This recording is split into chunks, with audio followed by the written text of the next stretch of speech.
ರಾಜ್ಯ ಕಾಂಗ್ರೆಸ್ ಸರ್ಕಾರ ಬಡವರ ಹಿತವನ್ನ ಮರೆತು ಕೇವಲ ಸಿಎಂ ಕುರ್ಚಿಗಾಗಿ ಕಳೆದೆರಡು ವರ್ಷಗಳಿಂದ ಕಾದಾಟ ಮಾಡುತ್ತಾ ಅಭಿವೃದ್ಧಿಗೆ ಒತ್ತು ನೀಡದೆ ರಾಜ್ಯ ಖಜಾನೆಯನ್ನ ಲೂಟಿ ಮಾಡುತ್ತಿದ್ದಾರೆ ಅಂತ ಮಾಜಿ ಸಚಿವ ಹಾಗೂ ಹಾಲಿ ಶಾಸಕ ಎಚ್.ಡಿ. ರೇವಣ್ಣ ರಾಜ್ಯ ಸರ್ಕಾರದ ವಿರುದ್ಧ ತೀವ್ರ ವಾಗ್ದಾಳಿ ನಡೆಸಿದರು. ರಾಜ್ಯದಲ್ಲಿ ಕಾಂಗ್ರೆಸ್ ಸರ್ಕಾರ ಸಂಪೂರ್ಣ ವಿಫಲವಾಗಿದೆ ಅಂತ ಕಿಡಿಕಾರಿದ ಅವರು ರೈತರಿಗೆ ಬೆಳೆ ಪರಿಹಾರ ನೀಡದೆ ಕತ್ತರಿ ಪ್ರಯೋಗ ಮಾಡ್ತಿರೋದನ್ನ ಆರೋಪಿಸಿದರು. ಭ್ರಷ್ಟಾಚಾರ ಹೆಚ್ಚಿರುವ ಹಿನ್ನೆಲೆ ಜನಸೇವೆಗೆ ಬಿಜೆಪಿ ಸರ್ಕಾರ ಮುಂದಾಗಬೇಕು ಅಂತ ಭವಿಷ್ಯ ನುಡಿದ್ರು.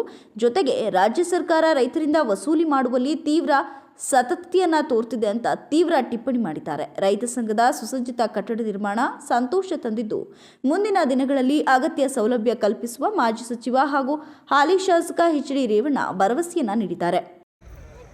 ಇವತ್ತು ಬೆಂಗಳೂರು ರೈಲ್ವೆ ಮಾರ್ಗ ಮಾಡಿಸ್ಕೊಟ್ಟಿದ್ದೀವಿ. ಬೇಲೂರು ಟು ಚಿಕ್ಕಮಗಳೂರು ರೈಲ್ವೆ ಮಾರ್ಗ ರೂಪಿಸ್ಕೊಟ್ಟಿದ್ವಿ. ಇವತ್ತು ಲ್ಯಾಂಡ್ ಅಕ್ವಿಷನ್ ಮಾಡೋಕ್ಕಾಗಿಲ್ಲ ಈ ಸರ್ಕಾರ. ಹಾಸನದಿಂದ ಬೇಲೂರಿಗೆ 4 ಲೈನ್ ರಸ್ತೆ ಮಾಡಿಕೊಟ್ಟಿದ್ದೀವಿ.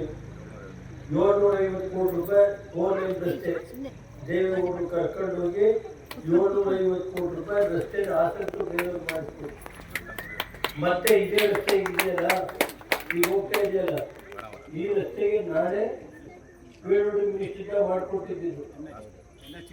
ನಾನೇ NHಗೆ ಕೋಲಾರ ಜಿಲ್ಲೆಗೆ ಹೋಗುತ್ತೆ ರೋಡು.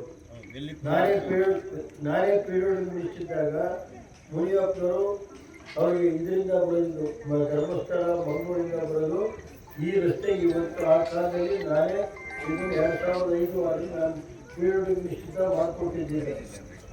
ಕಾರ್ಯಕ್ರಮದಲ್ಲಿ ಬೇಲೂರು ಶಾಸಕ ಎಚ್.ಕೆ. ಸುರೇಶ್, ಮಾಜಿ ಶಾಸಕ KS. Lingesh, Hassan DCC bank ನಿರ್ದೇಶಕ ಎಂ.ಎ. ನಾಗರಾಜು, ಹಾಲಿನ ಡೈರಿ ಅಧ್ಯಕ್ಷ ರೇಣುಕಯ್ಯ, ನಿರ್ದೇಶಕ ರಾಮಚಂದ್ರೇಗೌಡ, ಬಿ.ಎಂ. ದೊಡ್ಡಬೀರೇಗೌಡ, ಗ್ರಾಮ ಪಂಚಾಯಿತಿ ಅಧ್ಯಕ್ಷೆ ಧ್ರುವಕುಮಾರಿ, ವಿಸ್ತರಣಾಧಿಕಾರಿ ಪುಟ್ಟರಾಮು, ಸಹಾಯಕ ವ್ಯವಸ್ಥಾಪಕ ದಿನೇಶ್, ಸುರೇಶ್, ಕಾರ್ಯದರ್ಶಿ ಶಂಕರೇಗೌಡ, ಮಾಜಿ ಅಧ್ಯಕ್ಷರಾದ ಶಾಂತಮೂರ್ತಿ, ಮಲ್ಲೇಶ್ ಗೌಡ, ಚಂದ್ರಶೇಖರಯ್ಯ, ಭುವನೇಶ್, ವಿಘ್ನೇಶಯ್ಯ, ಜಗದೀಶ್, ತೀರ್ಥಾನಂದ್, ಮೋಹನ್, ಉಮೇಶ್, ಜಗದೀಶ್, ವೇದಮೂರ್ತಿ, ನಂಜೀಶ, ದಾನಮ್ಮ ಸೇರಿದಂತೆ ಇನ್ನು ಮುಂತಾದವರು ಹಾಜರಿದ್ದರು.